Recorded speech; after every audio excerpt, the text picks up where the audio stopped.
Hello and welcome to Autoportal.com, the car buying website that helps you buy better. If you want unbiased, honest and easy to understand car buying advice, then please subscribe to our channel and also hit that bell icon to receive all notifications first. Thanks for watching.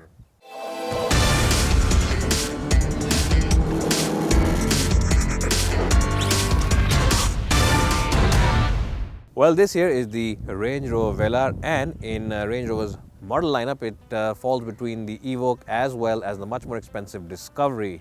And at this price point, it also takes on the likes of the Volvo XC90 here in India. And as you can see from the outside, it really looks smashing. It really looks very posh, upmarket and very desirable. The interiors are also very nice. And the big question is that is it worth the price and is it better than those rivals? We'll find that out on the show today. But before that, here's a message from our sponsors. If you're planning to sell your car first before buying this one, then you should definitely check out Cars24.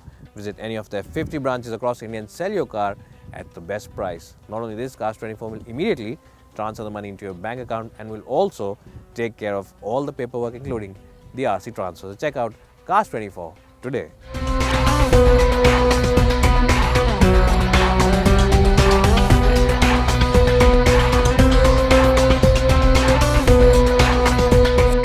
Well, once you step inside the cabin of the Velar, it will seem that Range Rover has coated this car with honey. Yes, this car has a very sweet and very nice interior.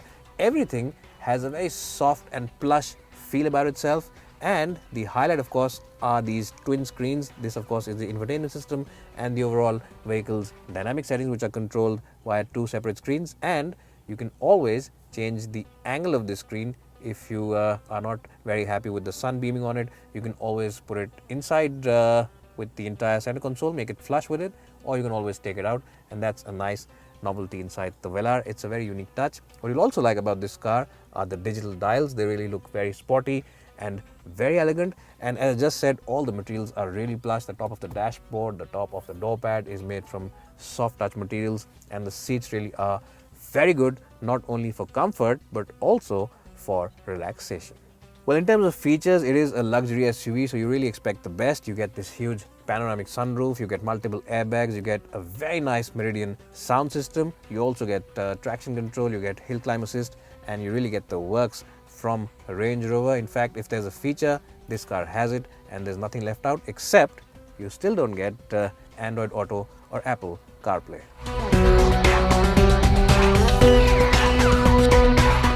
Well, in terms of legroom at the back, it is just about okay. It's decent. Headroom though is very nice, and the seats are very generous just as the front seats in terms of comfort. The only thing is that you have this huge hump in the floor panel, which means that this car is best for two at the back for long journeys, not for three, because whoever's sitting here will really have to struggle for leg space, because even the AC vents are slightly protruding on the outside over here. So that's something that you have to make note of. But yes, it is a nice and decent place for two for those long journeys. You also get your own climate control zone over here. You get two climate control zones, one for this passenger and one for this one. So that's a very nice and luxurious touch as well. And the windows are also nice and big, so the cabin never really feels claustrophobic. And why should it feel claustrophobic? Because you have a nice and panoramic sunroof over here to give you a nice and bright and airy feel. So overall, it is a nice place at the back. Not the best, not the most spacious, but still good enough.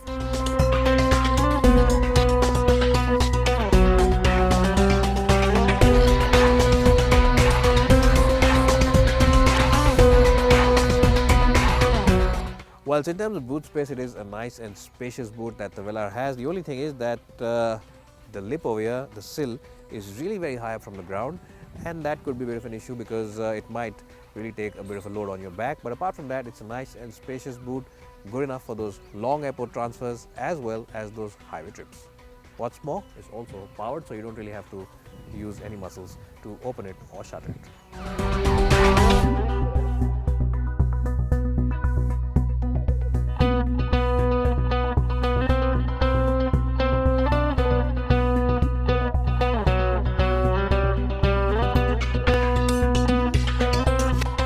Well, so the Range Rover Velar comes with a host of engine options, but the best one to go by is the 2-liter petrol option, which makes about 250 bhp of power and about 365 Nm of torque, and all that power is transmitted via an 8-speed automatic gearbox. It is a nice and creamy engine. That's the first thing that will come to your mind. And as I just said about the interior, it feels like the engine also has been laid with a layer of honey on top because it is a smooth, refined and really creamy engine. Well, what you'll also like about this petrol motor is its responsive nature. It's a very sharp engine in terms of responses, and it starts responding from very low throttle inputs, which means that if you're only doing about 1400 or 1500 on the RPM, this car feels lively and very alert and very engaging to drive. And what also makes it engaging to drive is the steering wheel. It's a nice and positive and very communicative and dynamic steering wheel. Now, as I just said, the chassis of the Velar has been set more towards the side of comfort rather than for outright sporty handling. Yes, there is some fun to be had in the Range Rover Velar, especially when you're climbing up a steep mountain and negotiating the bends. But that said, it's not the ultimate driving SUV. You can still choose a few other options out there. Well, but what you can do to make the Velar feel a lot more sporty and engaging to drive is use the dynamic setting over here and take it out of that comfort mode, and also put the gear box in the sport mode. And what this car will then do is transform itself into a very agile and very alert and ready to just go on and have a fight with someone, kind of a WWF wrestler. It will really become aggressive, especially with the throttle inputs, the overall weight in the steering wheel, as well as the gearbox, and it'll really liven and sharpen things up inside the cockpit. Well, if you decide to use the comfort setting over here, then the car has a nice and supple suspension no matter what speeds you're doing. At slow city speeds, it soaks in the bumps. At faster highway speeds, it still manages to annihilate all the bumps, and it has a very rock steady ride. Yes, the ride comfort on this car is absolutely rock steady. It feels very stable, very reassuring, and it really does feel like it's built from one block of solid metal, because it really has a very rigid and solid nature about itself when it's traveling on those bumpy and patchwork highways out there in India. Well, what you'll also like about the Velar when you're sitting up here in the front seats is the fact that visibility around you is pretty good, especially because the A-pillar isn't the chunkiest and you can easily look around it. The side view mirrors are of a nice and sumptuous size, so you get a good view behind you. The only issue is that the quarter window at the back, the middle window, isn't the biggest, so even though you do get a decent view, it's not the brightest. But yes, up ahead, when you have to look around you, you get all across good views because of the windows and the slender A-pillars.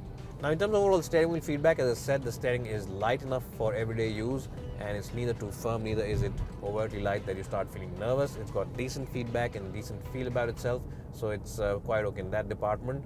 What you'll also like, as I said, is the automatic gearbox. It's a nice and slick unit, and if you decide to use the paddle shifters behind the steering wheel, you'll really enjoy that experience because it is a very quick-witted gearbox. There's hardly any lag when you hit the pedal over here and when the gears actually change outside over there, so it is a nice and crispy gearbox. Well, buyers who buy this car will also appreciate the fact that this car has a lot of heritage and a lot of history behind itself. The brand itself has a lot of history behind itself.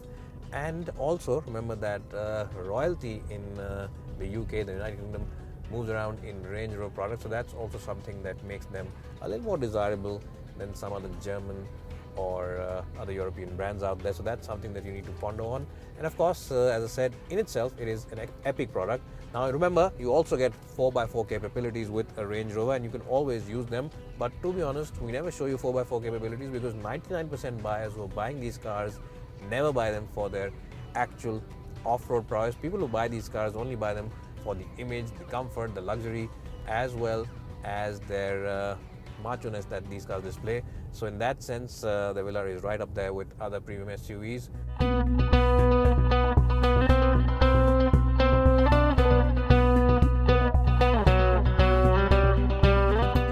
Well, buying into any Range Rover truly means that you're buying not only into a very capable SUV, but you're also buying a little bit into British royalty, and also are buying into premiumness, luxury, as well as a lot of refinement. And those are things which the Velar has in abundance. Yes, it is slightly on the expensive side of things, but at this price point, when you compare it with all its other rivals, it has a certain X factor which is difficult to pin down. It's sophisticated, it's feature loaded, it's really laid down with tech, and it is a very comfortable and very capable off-roader. It's a definite buy from my side, and it gets a very strong 90 out of 100. It's bye for now, and hope to see you soon.